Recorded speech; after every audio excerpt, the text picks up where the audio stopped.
مساء الخير. أهلا وسهلا فيكم حبايبنا مشاهدينا في كل مكان في أولى حلقات برنامجكم بيان القرآن، البرنامج اللي رح نتناول مع حضراتكم تفسير شامل وكامل لكتاب الله تعالى برؤية وتفسير الدكتور علي منصور كيالي. مرحب دكتور. مساء الخير دكتور. مساء الخيرات بكم جميعا وبالسادة المشاهدين، وأهلا وسهلا بكم في هذه الأمسية السعيدة. شكرا لك دكتور. رح نباشر بأسئلتنا فورا مع حضرتك. في سؤال بيراود الجميع: هل يوجد قرآن واحد فقط أم يوجد عدة نسخ من القرآن الكريم؟ في الواقع يوجد 10 أصناف من القرآن الكريم، هذا ما يسمى بالقراءات العشرة. تمام. يعني فالمشاهد راح يتفاجأ الآن أنه حتى في المسابقات الدولية للقرآن الكريم اللجنة دائما بيسأل القارئ راح تقرأ على قراءة حفص إلا على قراءة ورش. نعم. لأن هنالك اختلاف ضخم بين قراءة حفص وقراءة ورش، حتى هنالك كلمات زائدة بين مصحف حفص ومصحف ورش. يعني مثلا بسورة الحديد: فإن الله هو الغني الحميد. في المصحف الآخر ما في كلمة هو، فإن الله الغني الحميد. فدائما هنالك اختلافات. فعندنا مصحف حفص ومصحف ورش حتى في ترقيم الآيات، مثل ما سوف نرى على الشاشة بعد قليل، بين مصحف حفص ومصحف ورش. تمام. طيب دكتور، ماذا يقصد بالرسم العثماني في القرآن؟ في الواقع اللي كتبوا القرآن الكريم أو جمعوه يعني من النوع الطريف إنه الثلاثة كان اسمهم عثمان. فعثمان بن عفان الخليفة رضي الله عنه هو الذي جمع القرآن، لكن ما كان منقط ولا كان مشكل. فالناس حينما يجدوا بالصفحة الأولى بالرسم العثماني أول ما بيخطر له أنه مصحف عثمان بن عفان، مع أنه مصحف عثمان بن عفان الله يرضى عنه لا كان منقط ولا كان مشكل. فالمصاحف اللي هي بين إيدينا حاليا مكتوبة بالخط هذا اللي بيشوفوه الناس كلها، هذا يسمى خط النسخ. خط النسخ هو اللي كان مشهور عند العثمانيين.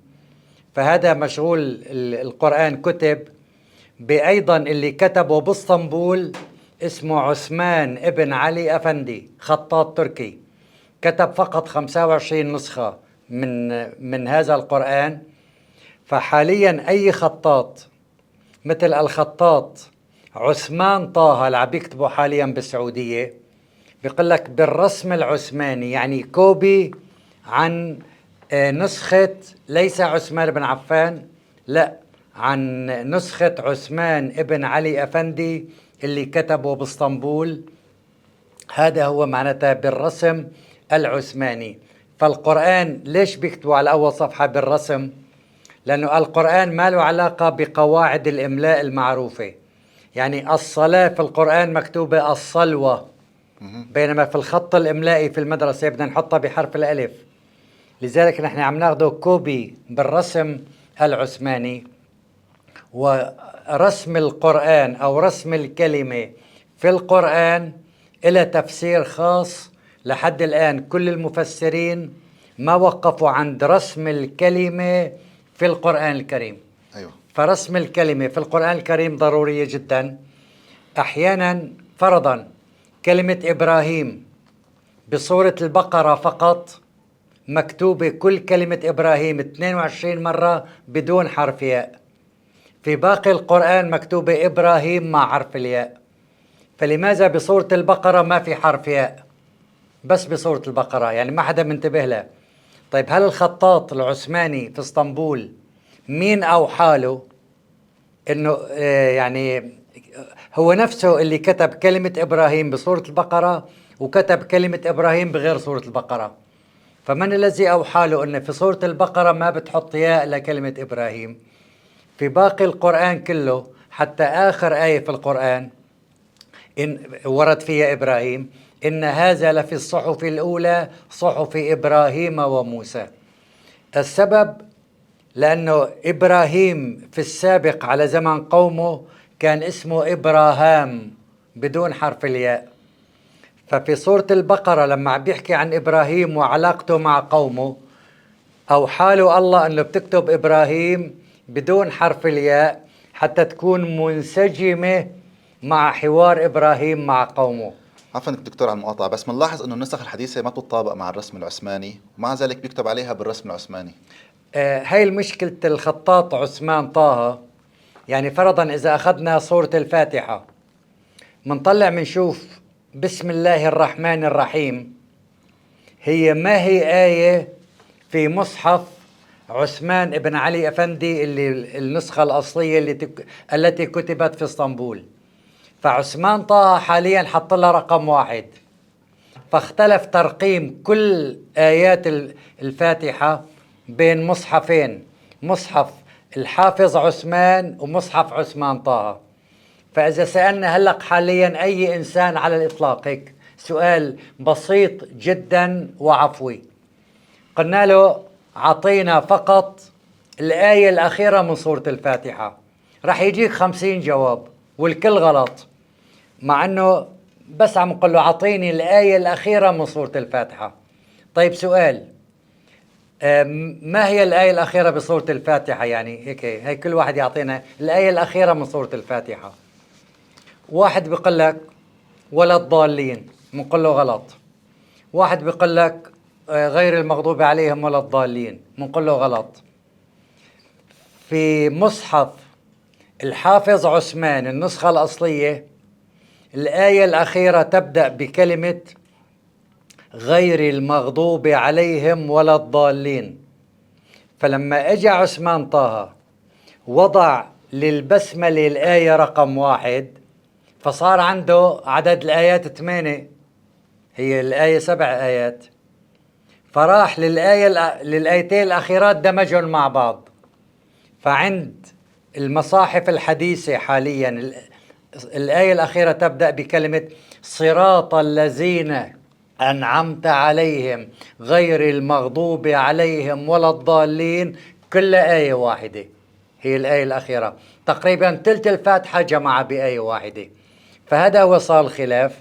ومع ذلك بيكتب لك أنه بالرسم العثماني أنه أنا أخذته كوبي عن مصحف الحافظ عثمان، وهو ما هو كوبي. تمام دكتور، جواب حضرتك بياخذنا على سؤال كتير مهم. هي سورة الفاتحة الصورة اللي بيستخدمها جميع المسلمين كل يوم بالصلوات. ممكن بس تشرح لنا ما هي خواص أو تفسير سورة الفاتحة بشكل مختصر لو سمحت؟ أهم خاصة بخواص سورة الفاتحة أنه ما فيها على الإطلاق أي شيء مما يسمى أحكام التجويد، يعني الإخفاء والإظهار والإدغام والقلقلة الكبرى وأحكام الراء وأحكام الميم. لذلك قراءتها سهلة جدا حتى على غير العرب، يعني المسلم الباكستاني، المسلم الإنجليزي، المسلم الهندي سهل عليه قراءة الفاتحة، لأنه فيها فقط حكم تجويد واحد بكلمة أنعمت عليهم، نون ساكنة وخلف عين، فهي فيها الإظهار واحد، لكن ما فيها مثلا إدغام وإدغام بغنة وبلا غنة وأحكام الراء والقلقلة الكبرى. فهي أهم خاصة من خواص سورة الفاتحة. الشيء الثاني من خواص سورة الفاتحة إنه هي بتكون متلائمة مع أي آية أخرى من القرآن الكريم.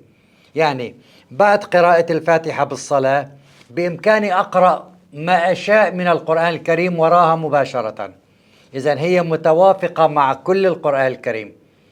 لكن من أهم خاصة في سورة الفاتحة مطلوب قراءتها 17 مرة كل يوم إجباري بركعات الفرض إذا الواحد ما صلى السنة. عندنا 5 صلوات فيها 17 ركعة. 2، إذا كان قرأنا القرآن كاملا بركعة من ركع الصلاة، كل القرآن كامل بدون الفاتحة، فالركعة باطلة. لكن بعد جلوس التشهد في الصلاة، الركعات بعد جلوس الصلاة، قراءة الفاتحة لوحدها يكفي لكي تكون الركعة صحيحة. هذا بعض خواص سورة الفاتحة. تمام دكتور، يعطيك العافية. بس ممكن تشرح لنا يعني بصلنا كثير أسئلة على البرنامج، شو هي الآية الأولى من سورة الفاتحة؟ الآية الأولى فعلا بالمصاحف الحديثة هي بسم الله الرحمن الرحيم. في المصاحف الأصلية عند الحافظ عثمان بسم الله الرحمن الرحيم ليست آية، وهذا موضوع جدا هام، لأنه الفاتحة يجب أن تقرأ كاملة. يعني أي سورة أخرى في ركعات الصلاة باخذ منها آية أو آيتين الركعة صحيحة، لكن الفاتحة تقرأ بالكامل. فحسب هذا الكلام، حسب المصاحف الحديثة، وهذا بنشوفه دائما بالصلوات الجهرية المغرب والعشاء والصبح، الإمام فورا بيقول الحمد لله رب العالمين الرحمن الرحيم، معناتها صلاته باطلة لأنه نقص آية من الفاتحة بسم الله الرحمن الرحيم لما حط لها رقم 1. على المصاحف القديمة الركعة صحيحة لأنه البسملة ليست آية. فيعني قلنا لهم حيرتونا، إذا آية بدك تقولها إجباري جهرا، وقال لي أنت عم تقرأ الفاتحة ناقصة، فسوى حيلة لا، إنه الإمام عم بيقرأها سرا والحمد لله رب العالمين جهرا. يا أخي الفاتحة يا كلها جهرا يا كلها سرا، ما عندنا نص ولعب. فهون صار عنا اللعبة إنه دائما بعدين أول صفحتين من القرآن الكريم مثل ما بنشوف في عليهم زخرفة، هدول أول صفحتين صحيح. يعني هدول مشكلين مرآة من الطرفين.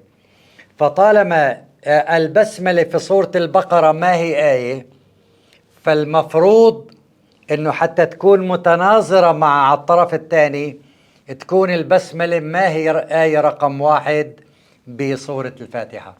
متشكر دكتور على المعلومات القيمة اللي قدمتها حضرتك ببرنامجنا اليوم.